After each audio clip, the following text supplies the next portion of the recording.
لا إله إلا الله إن للموت سكرات. And then, as Aisha says, he looked up as though he saw something. And there are other ahadith that say Jibreel came to him, make your choice, O Muhammad. And he says, Allahumma rafiq al-a'la. Aisha says, I quickly made dua, the recitations to rub on him, to say, oh Allah, cure him. He said, no, but salillah rafiq al-a'la. But ask Allah to give me the companionship of the ones most high. So then, in this situation, with the siwak having just been completed, and he having made his choice, and the hand trying to put water on its face, the hand fell. And Aisha radiallahu anha realized that the Prophet sallallahu alaihi wasallam has passed away. And of the cry, the heartache, you can't imagine it. So then she sent for Abu Bakr as-Siddiq. And the hadith of the Prophet sallallahu alaihi wasallam, that as the hand fell, the room became filled with fragrance.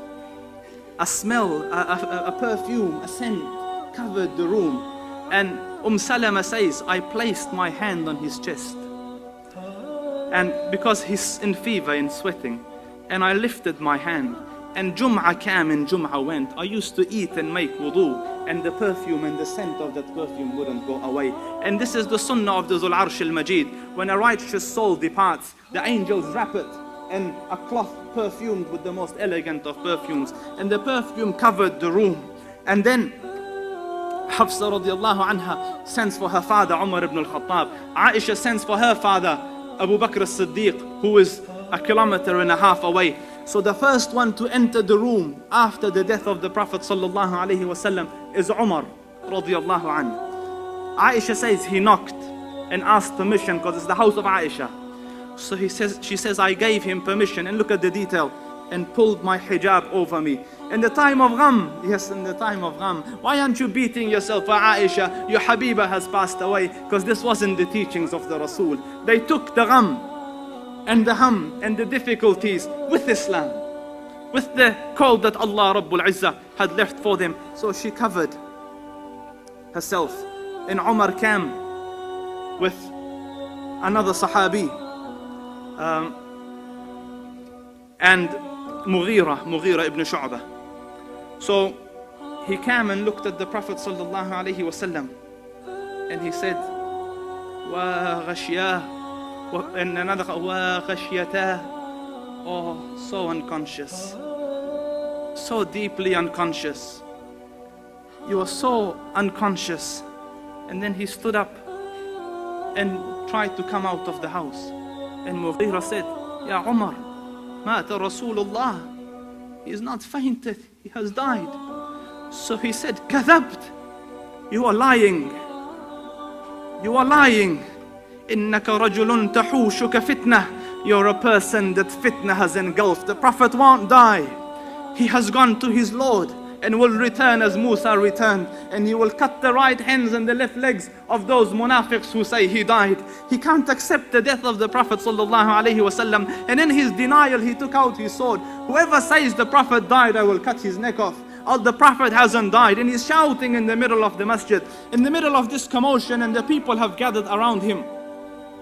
Abbas ibn Abdul Muttalib, realizing the situation, says, Ya ayyuhan nas, O people, is there anyone amidst you who has heard? And it's a confusing time because they don't know what's happening. Umar, one of the greatest of the ummah, is shouting he hasn't died, and the news is coming from the house he has died.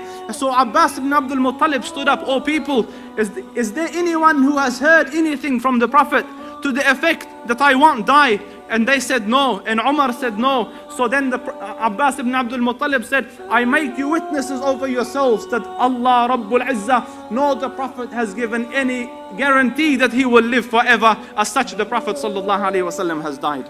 This was the first utterance that it came. And then Abu Bakr as-Siddiq came, radiyallahu anka ya Abu Bakr. He came from Sunh, and he entered the room of his daughter, and the other wives who were sitting there covered. And then he went, and the Prophet is lying, salawatu rabbi wa salamuhu alayh, his face glowing bright. So he removed the cover from it. And then he radiallahu anhu leant over and kissed the blessed forehead of the Rasul. And then looking up towards the heavens, he said, Wa Khalila, Wa Khalila, Wa Khalila. Oh my dear friend. Since childhood they're friends. In the ghar they were friends. He gave him his young daughter in marriage. He was the closest friend of the Prophet, the confidant of the Rasul, his best. Wa Khalila, oh dear friend. And then he leant down and kissed him again. And then he said, Wa Safiya, oh you who are chosen, oh the chosen one. And then he kissed him again. And then this time leant over and kissed him. And he said, Wa Rasula, oh my Prophet, oh Rasul. And then he says, the death that Allah Rabbul Izzah prescribed upon you, you have tasted it. Allah won't let you taste this death twice. And what the son of Khattab says is nothing. And then he radiallahu anhu walked out of this room, and Umar is still shouting. So he said, Ala rislika ya Umar, sit O Umar, sit O Umar. And Umar ibn al-Khattab is still shouting. So then he radiallahu anhu walked to the mimbar in the front of the masjid, and then he gives his timeless words to the ummah. Whoever was worshipping Muhammad, understand that Muhammad has died. But for those of you who are worshipping Allah, understand Allah Rabbul Izzah is eternal and doesn't die. And then he read, وَمَا مُحَمَّدٌ إِلَّا رَسُولٌ قَدْ خَلَتْ مِنْ قَبْلِهِ الرُّسُلُ أَفَإِن مَّاتَ أَوْ قُتِلَ انقَلَبْتُمْ عَلَىٰ أَعْقَابِكُمْ وَمَنْ يَنْقَلِبْ عَلَىٰ عَقِبَيْهِ فَلَنْ يَضُرَّ اللَّهَ شَيْئًا. Muhammad is not but the Prophet. Prophets have come before him. Prophets have died before him. If he dies or is killed, will you forsake the deen? Will you turn back on your heels? And then Umar says, it's as though I had never heard the verse, and hearing it he fell. The truth sank. The Prophet ﷺ passed away.